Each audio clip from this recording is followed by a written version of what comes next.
Hi friends, welcome to Joshima சமையல். முள்ளங்கி சாம்பார் எப்படி செய்கிறதுன்னு பார்க்கலாம் வாங்க.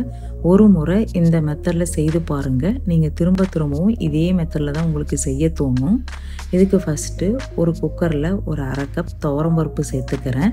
இது 2-3 டைம் வாஷ் பண்ணிவிட்டு தேவையான அளவு தண்ணி சேர்த்துக்கோங்க. ஒரு 5 பல்லு பூண்டு, கொஞ்சமாக மஞ்சள் தூள், கொஞ்சமாக பெருங்காயத்தூள் சேர்த்து மூடி போட்டு மூடி ஒரு மிதமான சூட்டில் ஒரு 2 விசில் விட்டு வேக வச்சுக்கோங்க. எனக்கு 2 விசிலே கரெக்டாக இருக்கும். இப்போ விசில்லாம் போனதுக்கப்புறம் ஓப்பன் பண்ணிவிட்டு ஒரு கரண்டியை வச்சு நல்லா மசிச்சு வச்சுக்கோங்க. பருப்பு நல்லா குழைய மசின்னு அவசியம் இல்லை. ஒரு 1-2 பருப்பாக இருந்தால் டேஸ்ட்டு நல்லாயிருக்கும். அடுப்பில் ஒரு கடாய் வச்சு ஒரு 2 டீஸ்பூன் எண்ணெய் சேர்த்துக்கிறேன். எண்ணெய் நல்லா காஞ்சதும் நான் ஏற்கனவே ஒரு முள்ளங்கியை தோல் சீவி இது மாதிரி ஸ்லைஸாக கட் பண்ணி வச்சுருக்கேன். அதை இதோட சேர்த்து நான் வதக்கிக்கலாம். ஒரு 2 நிமிஷம் நல்லா வதக்கிக்கோங்க. முள்ளங்கி சாம்பார் வைக்கிறதுக்கு முன்னாடியே இதை மாதிரி முள்ளங்கியை வதக்கி செய்திங்கன்னா முள்ளங்கியுடைய ஸ்மெல்லே சுத்தமாக வராது. ஒரு சிலருக்கு முள்ளங்கி ஸ்மெல் வர்றதால முள்ளங்கி சாம்பாரே சாப்பிட மாட்டாங்க. இதை மாதிரி வதக்கி செய்திங்கன்னா சுத்தமாக ஸ்மெல் வராது. லைட்டாக கலர் சேஞ்ச் ஆனதுக்கப்புறம் இது வேறு ஒரு பிளேட்டில் மாற்றி வச்சிடுறேன். இதே கடாயில் இன்னும் 1 டீஸ்பூன் எண்ணெய் சேர்த்துக்கிறேன். இது நல்லா பொரிஞ்சதும் ஒரு 1/4 டீஸ்பூன் கடுகு உளுத்தம் பருப்பு, இதுவும் நல்லா பொரிஞ்சதும் ஒரு 10 பல்லு மிளகு சேர்த்துக்கிறேன். கொஞ்சமாக ஜீரகம், கொஞ்சமாக வெந்தயம். இது நல்லா பொரிஞ்சதும் ஒரு பெரிய வெங்காயத்தை பொடியை கட் பண்ணி சேர்த்துக்கிறேன். பெரிய வெங்காயமாக இருக்கிறதால 1 நான் சேர்த்துக்கிட்டேன். உங்ககிட்ட சின்னதாக இருந்தால் 2 சேர்த்துக்கோங்க.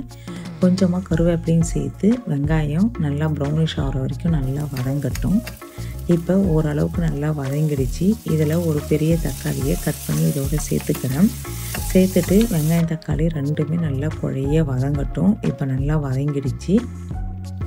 இதில் ஒரு 3 டீஸ்பூன் குழம்பு மிளகாய்த்தூள் சேர்த்துக்கிறேன். சேர்த்துட்டு எண்ணெயிலேயே 2 நிமிஷம் நல்லா வதக்கிக்கோங்க. இப்போ நல்லா வதங்கிடுச்சு. இதில் நம்ம ஏற்கனவே வேக வச்சு எடுத்து வச்ச பருப்பை இதோட சேர்த்துக்கிறேன். நான் சேர்த்துட்டு நல்லா கலக்கி விட்டுக்கோங்க. நம்ம ஏற்கனவே வேக வச்ச முள்ளங்கியும் இதோட சேர்த்துக்கலாம். சேர்த்துட்டு குழம்பு ரொம்ப கெட்டியாக இருக்குது. இதில் தேவையான அளவு தண்ணி சேர்த்துக்கலாம். நான்லாம் சின்ன வயசில் ஹாஸ்டலில் படிக்கும்போது இதை மாதிரி முள்ளங்கி சாம்பார் அடிக்கடி செய்வாங்க. எனக்கு சுத்தமாக முள்ளங்கியே பிடிக்காது. கொஞ்சமாக உப்பு சேர்த்துக்கோங்க. இதை மாதிரி வதக்கி செய்யும்போது தான் முள்ளங்கியுடைய ஸ்மெல் வரலை. அதிலிருந்து நான் முள்ளங்கி சாம்பாரே சாப்பிட ஆரம்பித்தேன். நீங்களும் இதே மாதிரி செய்து பாருங்கள். மூடி போட்டு மூடிட்டு ஒரு 10 நிமிஷம் நல்லா கொதிக்கட்டும். இப்போ ஓப்பன் பண்ணிவிட்டு கிளறி விடுங்க. ஏற்கனவே முள்ளங்கி வதங்கினதால சீக்கிரம் குழம்பு ரெடி ஆகிடும். இப்போ ஓப்பன் பண்ணிவிட்டு கொஞ்சமாக புளியை நான் ஊற வச்சுருக்கேன். இதை கரைச்சி இதோட சேர்த்துக்கிறேன். ரொம்ப அதிகமாக புளி சேர்க்காதீங்க, கொஞ்சமாக சேர்த்துக்கோங்க. இப்போ மூடி போட்டுட்டு ஒரு 2 நிமிஷம் கொதிச்சாவே போதும். இது வரைக்கும் ஜோஷிமா சமையலை சப்ஸ்கிரைப் பண்ணலாம், சப்ஸ்கிரைப் பண்ணிக்கோங்க. கொஞ்சமாக கொத்தமல்லி தழை தூவிட்டு அடுப்பை ஆஃப் பண்ணிவிடுங்க. இப்போ குழம்பு ரெடியானதுக்கப்புறம் இதை மாதிரி ஒரு முறை தாளித்து கொட்டினீங்கன்னா குழம்புடைய டேஸ்ட்டு நல்லாயிருக்கும்.